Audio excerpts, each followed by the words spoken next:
my name is Brooke McIntyre, and today I'm filling in for Monty Bombelyn as he is recovering from an incident in the hospital.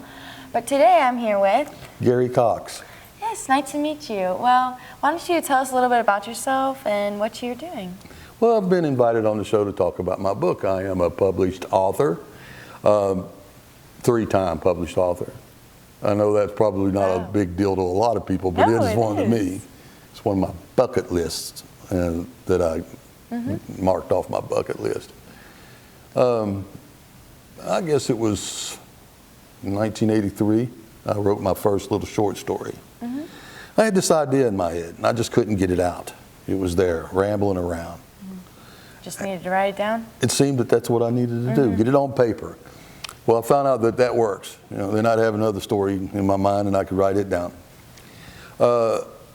But I was really proud of that first story, The Trinket. I thought it was worth trying to publish, so I sent it to certain magazines, science fiction magazines, National Geographic, Boy Scout magazine. Isaac Asimov's science fiction, science fact was the one that I tried every time because I really admired Isaac Asimov as an author. And I got rejection slips from everybody. He wrote on one of them. And this is good, but try again. And his initials. Well, that kept me going. From there on out, I knew that I was going to someday publish. It was harder than you think, sending out 3 or 4 manuscripts a week and getting them back about every, 2 or 3 answers in a month or 2. But by the time we come around that, we're online computers, that's that instant information made it avenue. A lot easier. Yeah. This is where I started putting out my manuscripts. And, it would be, send out 20 a day on emails. Just keep a copy of it. Just, cut and paste. It made it a lot easier. A lot easier, a lot quicker. Yes. Because, there's a lot of tricks you can play with editors, and they know the tricks. What do you mean tricks? Well, you wanted to know, you send back your manuscript. You want to know if they read it or not. So you'll do things like switch 2 pages. It looks like an accident. Turn one upside down. See if, they had noticed it and fixed it before they sent it back. So do some editors they'll just go right through it and just say next and next. But then if you do that trick, you'll know if they read it or not? Yes, that's what I used to think. But then I got to get to know the editor that edited my novel. And he told me that when an editor sees that, he leaves it that way. He doesn't turn the page back. He doesn't rearrange it back. But at any rate, what got me published was the internet. Well, I published my first short story book. I sent my story to a publisher in Baltimore. And this publisher sent back an email to me and says, "I like your story. Do you have any more?" Well, I was so excited. Oh, my goodness, I was so excited. This is 2010. It was a long way down the road since 1984. So I sent him 20 stories, and he accepted 16 of them and put them together in a book called The Trinket and Other Short Stories. This is my first book ever published, and I'm very proud of it. All the stories that rattled in my brain for years and years are now on paper here. People can buy them, read them. But the one that the public falls in love with, the one everybody thinks is such a good book, is my novel. This is my second book. This Space Tug. What's that about? Well, Space Tug is about, you remember here a few years ago when everybody was kind of freaking out about that asteroid that may very well crash into the Earth by 2030. Well, I thought about that. That keep rattling around in my mind. That's not right. We know it could happen, so what are we going to do about it? So I wrote a story about NASA coming up with a little old ship that could literally tug or push on asteroids with what was like a tractor beam. And you know what tractor beam is from Star Wars and Star Trek and everything. Grab something and drag it. Well, I even done the science in here and everything. and how it would come up, how it could work. And then I wrote the story about this one fellow. He's going to go out, fly the little Space Tug out and move an asteroid. He's going to bring it back to the planet and put it in orbit around Earth. And then he's going to go out and mine it. That's simple enough.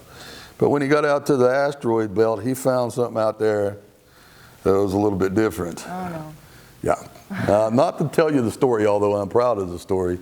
He got in a position where he could save all of Earth, but he had to lose his own life to do it. Now put it in a position like that. How much do you love your planet and the people on it? Yeah. His wife was pregnant, therefore he couldn't let the Earth be taken over and dominated by this alien species. So, yeah, he put a stop to it, and it cost him his life. Wow. But the story is written in such a way that I tell about dreams, tell about memories. Well, do you have any books that we need to look forward to, or do you have any in mind? Or can you give us a little sneak peek about what's coming? Well, frankly, I've got a couple of things in the works, but I'm pretty satisfied with what I've done.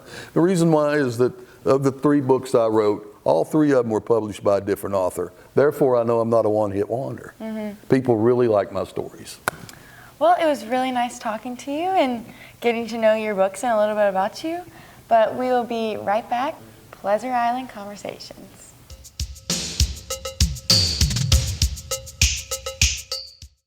Registers Auto Glass, Wilmington's leading full-service glass shop. We can repair chips, nicks, and cracks in any automobile, anywhere, anytime. Can't come to us, we'll come to you. With our fleet of 7 mobile repair units, our professional installers can tackle any job. Come visit our new location at the corner of Wrightsville Avenue and Dawson Street.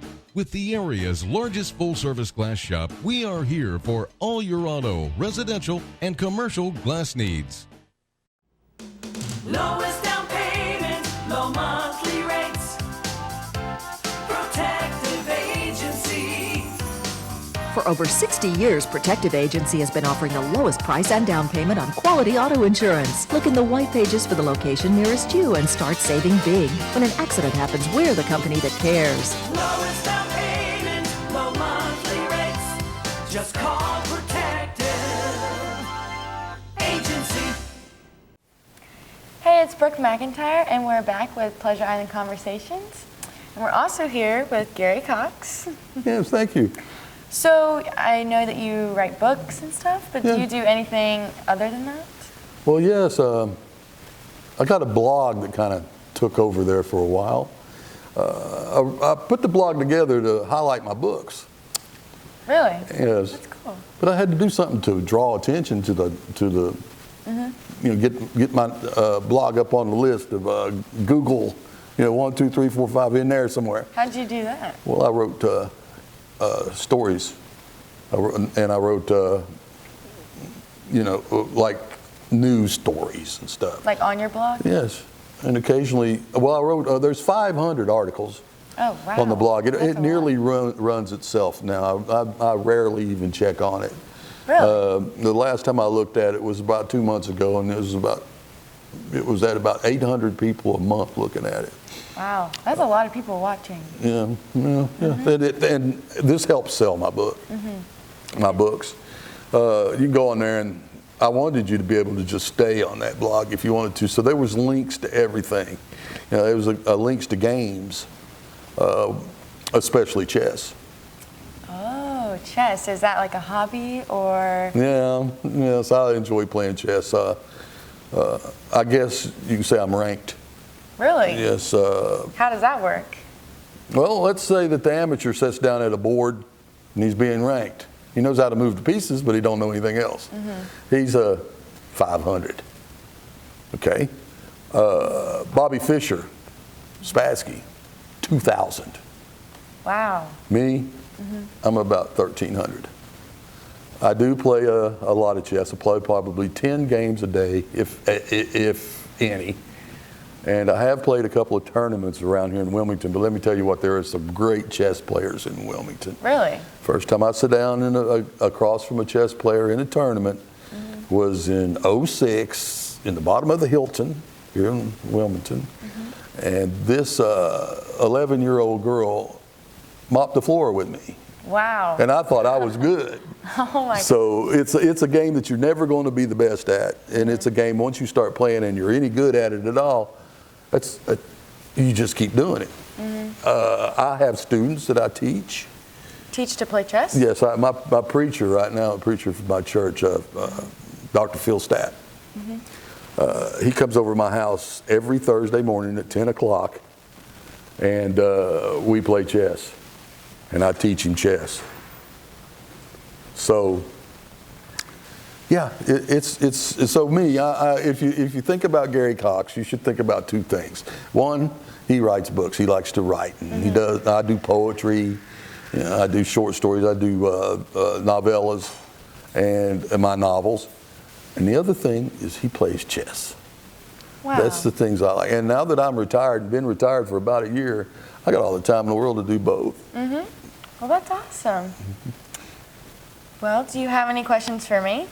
Yeah, do you read? I try to read. Do you like any kind of poetry whatsoever? If it's for school, but honestly on my free time I don't really read very much. I want to though, but I've never found any books that I'm like super interested in, so maybe your book sounds super interesting, so well, maybe it'll get me into reading. I understood that when people are reading my short stories that they can go through it and pick out what stories they want. So I have different length stories. I had one friend looked at me and she said, you can write short stories? I said, sure. She says, can you give them a plot, a character, and a twist at the end like you did all my other stories in that book? And I said, yeah. I said, how short are you talking about? And she said, 75 words. Wow, well, that's pretty short. When I sent these stories back to my editor, that was one I was sure he was going to kick out. 75 words isn't worth his time. No, he liked it. It's in the book. Wow. And so, and some of the others are, as long as several hundred pages. That's my novellas.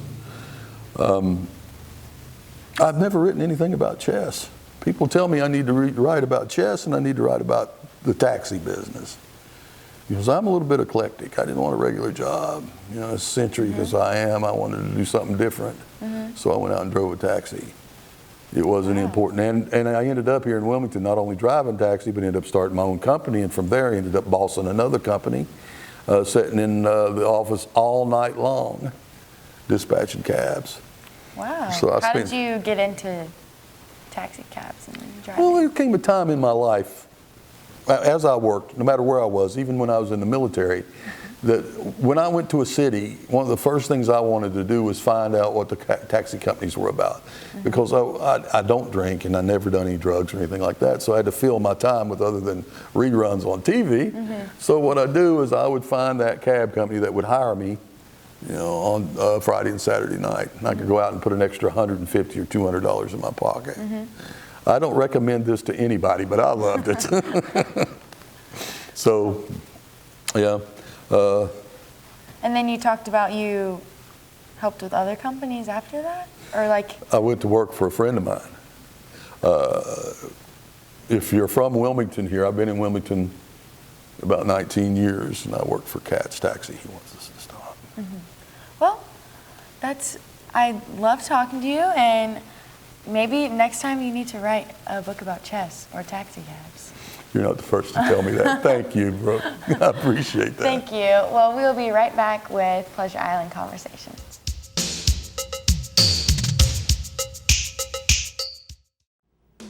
Lowest down payment, low monthly rates.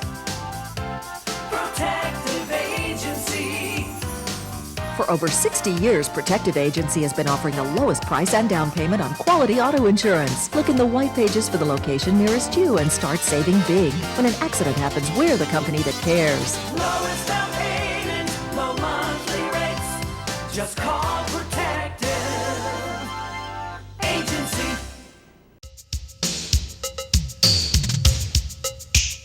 Hi folks, I'm Monty Bombelyn, host of Pleasure Island Conversations. My guest today is Perry Ball. Have I got that right, Perry? You got that right. Because you and I have never met before, but I have heard so much about you that I said, I got to get this guy on my show. How far did you have to travel to get here today? A whole 2 hours. 2 hours to get here. Wow, I appreciate that. I really do. Mm-hmm. I don't usually get people traveling 2 hours to get on my show. That's local for me. But anyway, are you a Carolina native? I bet you. Oh, no. No. I grew up in Colorado. In Colorado. I was there for until I got drafted in the Army. Mm-hmm. After that, I went to a number of colleges and universities and worked and had kids and raised them and all of that.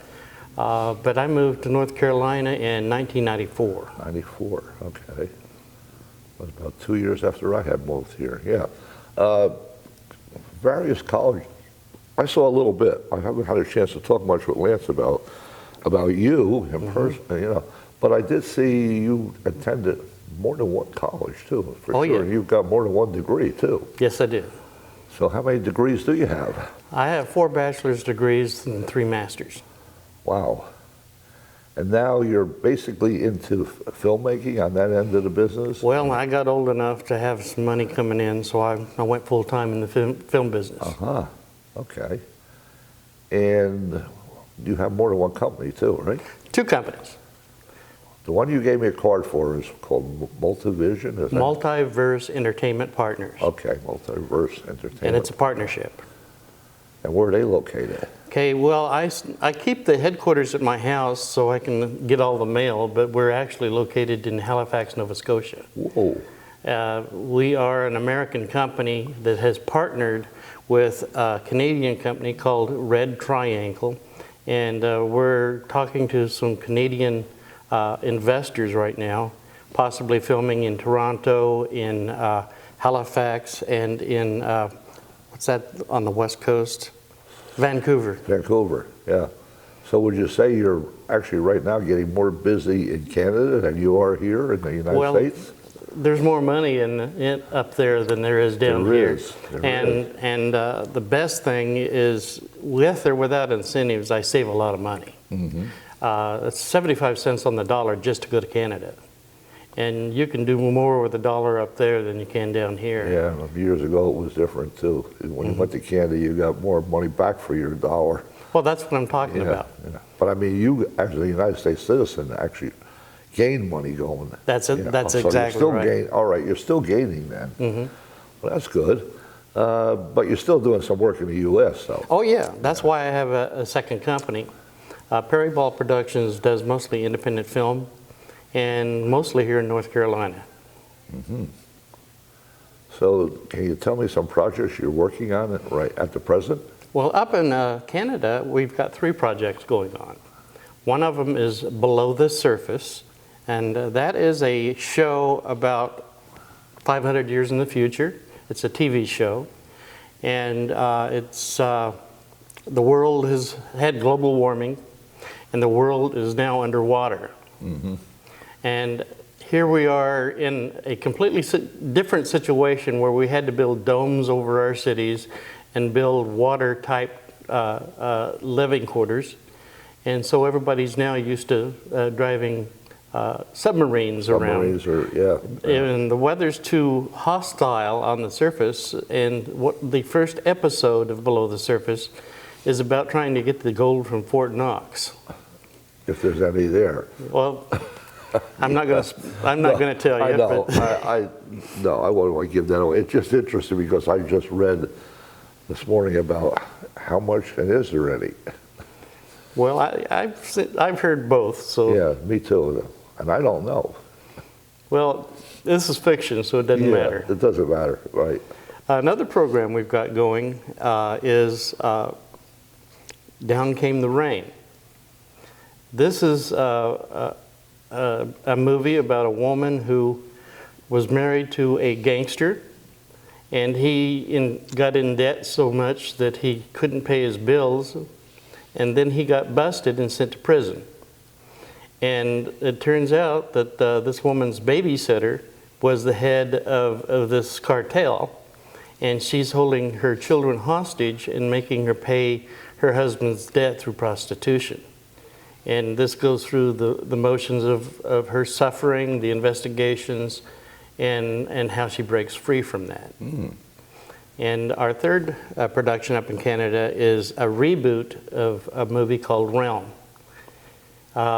This was first introduced to me anyway, back in 2013. And I auditioned for a role, I got the role. There were some problems getting it made, and I was later asked to produce it.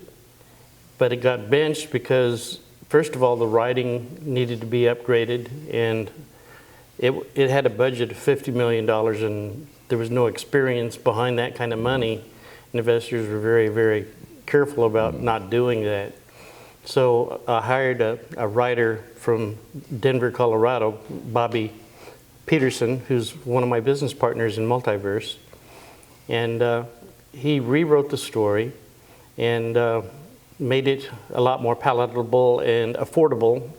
And right now we're looking at, in fact, we're talking to a couple of investors up in Canada right now to give that a reboot. In order to make the investors happy, we are recasting the whole movie. Oh, okay. But a lot of the cast will probably be in the movie from before. Gotcha. The two main leads is Cameo and Cameo and there's another witch, and the name just slips me right now. That's okay. Those two parts are going to be A-list actresses, and they're supposedly sisters, but don't know it. And they were raised by their different people in the family. A couple of thousand years ago, maybe 10,000 years ago, there was this kingdom that was full of mythological beings, and they all lived in harmony. And the king, Haratha, was empowered with countless power, but it got too much for him, so he delegated his power to all these different beings, the witches, the vampires, and the list goes on. Well, they decided to fight amongst themselves, and he was forced to separate all of them in order to protect humanity. And so they all got put in different realms. And Agnes was the other character. She ends up trying to bring everything back together again and dominate humanity. And she breaks the seal on the realms, and her sister are thrown into this realm, and they end up in this movie fighting, one for their father's will, and one to get even with the father. Oh, so they're both the protagonist and antagonist. It sounds like a interesting sci-fi movie for people that like sci-fi movies. So, would you say that you're mostly a producer on most of these? I direct, I produce. So you do. I handle the funds and send them through. You do it all. Sometimes you even act then too. Oh, yes, I do that too. Been doing that since I was 5. No kidding. You started doing this at 5. Age 5. Age 5 in Colorado? Well, that's where I started, but I had to travel a little bit. Okay.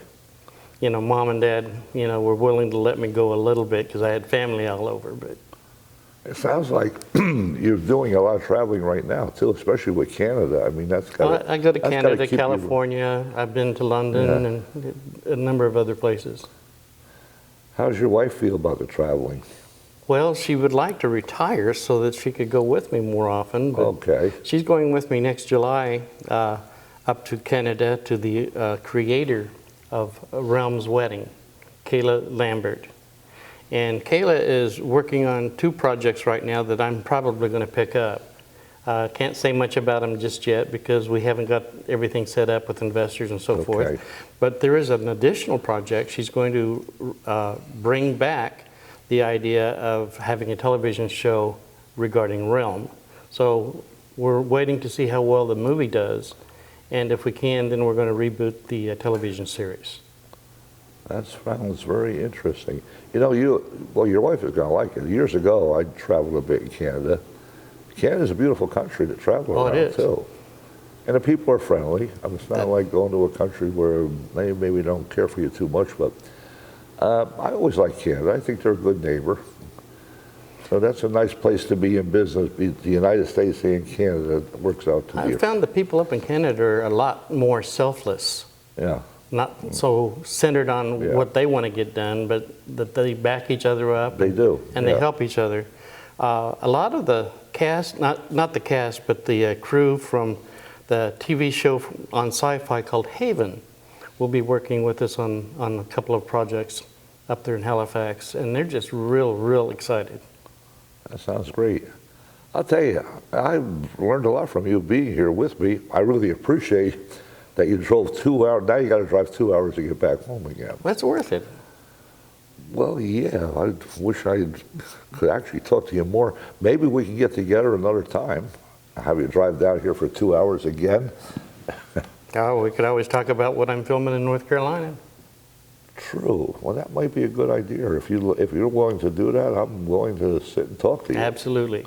All right, I appreciate it. Thanks for coming out. Thank you. We'll be right back, folks. Come over here and get a word with our third place finisher, first time on the podium here at Carteret County Speedway for Abby Jolly, a career best finish, all smiles after this one. I know you are very happy right at the moment. Yeah, it's been a really tough season, but now it's starting to feel like it's kind of like breaking through. I can finally get over that frustrating patch. And it's been a busy week for you as well, not just with the race and coming home third, but going college softball playing as well. Yes, sir. I committed to play at Fayetteville Tech, so I'll be starting there August 19th. And a third place finish now with this part out, getting on the podium, which was one of the goals. What's it going to take to run down Steve Sullivan and Andrew Jackson now? Definitely a lot more work on this car. I've got to get done, but I'm really looking forward to the rest of this season and next season too. So. Abby Jolly coming home third place. Congratulations. Thank you. All right, my name's Abby Jolly. I'm the driver of the number 11 U car, and I love racing here at Bobby Watson's Carteret County Speedway, and I wish he could be here with us, but I know he is in spirit, so I'm really looking forward to the rest of the season.